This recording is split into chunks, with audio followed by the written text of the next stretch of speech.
Autre chose très intéressante dans le livre de Greg Dean, c'est la séparation entre le critique et l'interprète. Ça, c'est très important. Pourquoi ? Parce que le critique, c'est toi, et l'interprète, c'est toi. Donc, super, vous êtes les deux une seule personne. Mais on différencie, et Greg suggère de le faire vraiment dans l'espace, il t'explique comment. Dans l'espace, un endroit pour répéter, pour jouer, pour être créatif, pour faire le con, pour s'amuser, pour s'éclater, pour être joyeux, et un autre endroit pour être analytique, critique, pour éditer, pour effacer, pour changer, pour corriger les blagues, pour évaluer, pour les classer, pour faire tout le truc administratif de la blague. Un côté créatif et un côté presque administratif des blagues. Et ça, c'est très important parce que quand tu ne sépares pas ton critique de ton interprète, tu es en train de répéter ou de jouer et en même temps, tu es en train de critiquer ce que tu fais. Donc ça fait un truc vraiment bizarre. Parce que, et ça arrive à tout le monde, quand tu fais un bide, tu es là, ouais, et tu vois les gens devant toi et tu sens que les 10 minutes, les 10 minutes qui arrivent vont être très compliquées. Et tu as déjà le critique. Alors, ce que dit Greg, c'est pour gérer les bides comme ça, c'est si tu sens que tu es en train de faire un bide, fais tout sauf ce que tu étais en train de faire avant. C'est ça.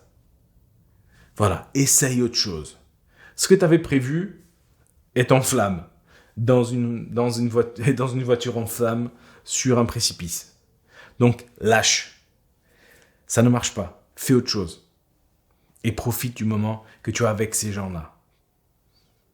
Pourquoi ? Parce que si tu vois que le truc, tu es dans une voiture en flammes et tu as un précipice et tu vois, non mais je vais y arriver, tu vas passer 10 minutes très longues, les gens vont être gênés, vont être stressés pour toi, le public va être stressé, ou vont rire de toi, et c'est pas vers le pauvre.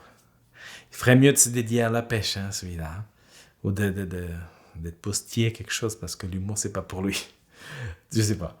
Mais quand tu te critiques en même temps, t'es là déjà, et en plus regarde comment t'es habillé, et t'as pas répété assez, et t'as pas écrit, et machin, et quand tu montes sur scène et regarde celui au premier rang, alors là il a que 2 dents, mais elles sont très belles, c'est du haut, c'est du bas, et j'ai oublié mon texte, et comment je fais